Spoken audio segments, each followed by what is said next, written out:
Hello everyone, welcome back to my YouTube channel technical Rajput blog.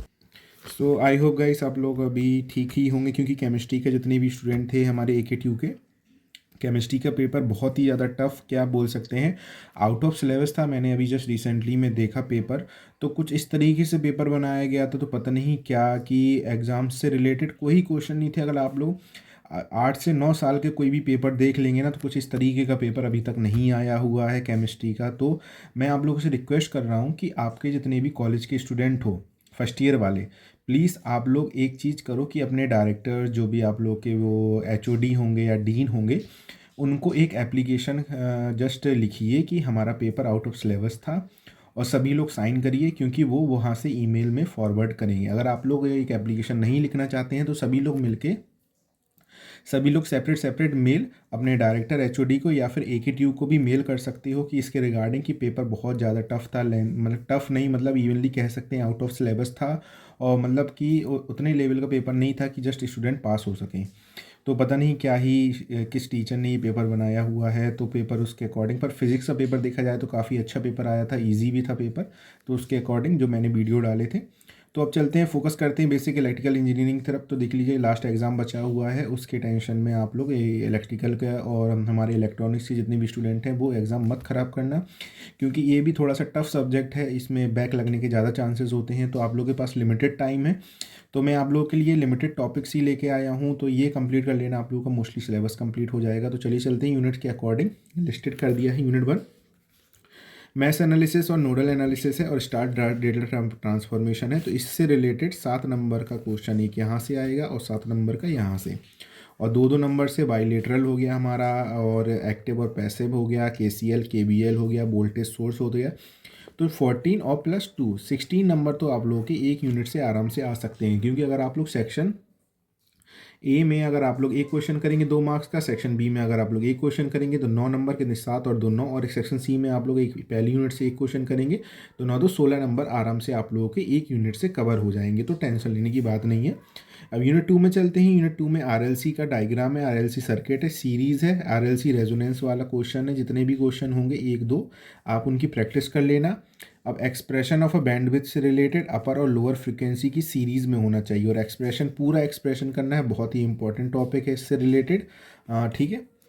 Mathematical relation between the phase and line quantities, तो ये वाला important question है, इसको छोड़ना मत, क्योंकि बहुत सारे स्टूडेंट इसको छोड़ देते हैं, पर ये क्वेश्चन चांसेस हैं आने के। फॉर्म फैक्टर क्या होता है, पीक फैक्टर क्या होता है, half wave rectified voltage signal, ये इम्पॉर्टेंट है। इससे रिलेटेड 2 नंबर के क्वेश्चन आते हैं, और कभी कभी आप लोगों का न्यूमेरिकल पूछ लिया जाता है, उसी में फॉर्म फैक्टर भी बताना होता है, पी फैक्टर बताना होता है। इसके जितने भी न्यूमेरिकल हैं 2020 से 24 के बीच में PYQ, उनको एक बार प्रैक्टिस कर लेना। तो ये जितने भी हमारे सेकंड यूनिट से न्यूमेरिकल और एक्सप्रेशन है उनको मत छोड़ना, ये बहुत ज़्यादा आप लोगों के लिए पॉजिटिव ला सकते हैं नंबर। अब थर्ड यूनिट बहुत ही अच्छी यूनिट है, देखा जाए कि उसमें रियल ट्रांसफॉर्मर्स क्या होता है, इसके पैरामीटर्स क्या हैं, वर्किंग प्रिंसिपल, पूरा प्रिंसिपल बताना है। अगर आप लोग इस यूनिट में डायग्राम बनाएंगे, ठीक है, तो 100% 7 में से 6 नंबर आप लोग के कोई नहीं रोकने वाला है। और अगर आप लोग पूरी वर्किंग की प्रिंसिपल बताएंगे कि रियल ट्रांसफॉर्मर क्या होता है, पैरामीटर्स, और इसकी EMF इक्वेशन से रिलेटेड सेक्शन सी में कभी कभी क्वेश्चन पूछ लेता है। लॉसेस इन ट्रांसफार्मर में 2 नंबर का क्वेश्चन आता हुआ है, 2021 से लगातार क्वेश्चन आ रहा है। EMF इक्वेशन ट्रांसफार्मर की एक साल एक छोड़ के आती है। फेजर डायग्राम बताना, ideal and practical transformer sorry. तो ये बहुत इंपॉर्टेंट यूनिट है आप लोगों के लिए, अच्छी यूनिट है, जल्दी से जल्दी कंप्लीट हो जाएगी 1 से 2 घंटे के लिए। ठीक है। अब यूनिट 4 में चलते हैं। यूनिट 4 में explain torque slip characteristics of a 3 phase induction Motors, ये बहुत इंपॉर्टेंट क्वेश्चन, इससे एक क्वेश्चन 100% आएगा सेक्शन बी में 7 नंबर का। और 3 फेस सिंक्रोनाइज मोटर और 1 स्टार्टिंग मेथड है, टॉर्क इक्वेशन है, DC मोटर की बतानी है, सेक्शन सी में एक क्वेश्चन 7 नंबर का, इससे आना 100% है। और EMF equation of a DC generator, generator की EMF इक्वेशन बतानी है, बहुत इंपॉर्टेंट है, 100% इसके चांसेस हैं आने के। अब सबसे इजी यूनिट देखा जाए हमारी यूनिट 5 है, अर्थिंग के मेथड बताने हैं आप लोगों को, क्या होता है बैटरीज का डायग्राम बताना है, टाइप्स बतानी है बैटरी की, एमसीबी क्या होता है, ईएलसीबी, एमसीसीबी होता है। और केबल की कंस्ट्रक्शन डायग्राम है, यूज़ ऑफ इंसुलेटेड लेयर है और मेटेलिक शीट है। तो इससे रिलेटेड क्वेश्चन आप लोगों के, अगर आप लोग पहली यूनिट और लास्ट यूनिट कर लेंगे तो आराम से आप लोगों के 21 मार्क्स कोई नहीं रोक सकता, तो आराम से पास हो जाएंगे, ज़्यादा टेंशन लेने की ज़रूरत नहीं है।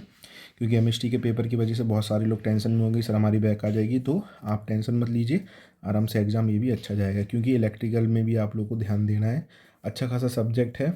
और मोस्टली आपको बताना है 25+ पेजेस फिल करके आने। इलेक्ट्रिकल में मैं 100% श्योर गारंटी दे रहा हूँ, अगर 25+ आप लोग पेजेस फिल करके आएंगे, हर एक में स्टेप मार्किंग मिलेगी, डायग्राम बनाना अच्छा खासा लिखना, ओवर राइटिंग मत करना, हर एक में मैं बोलता हूँ, तो आप लोग के नंबर आ जाएंगे। So thank you guys for watching this video. Subscribe जरूर कर लेना और ज्वाइन भी कर लो चैनल को यार।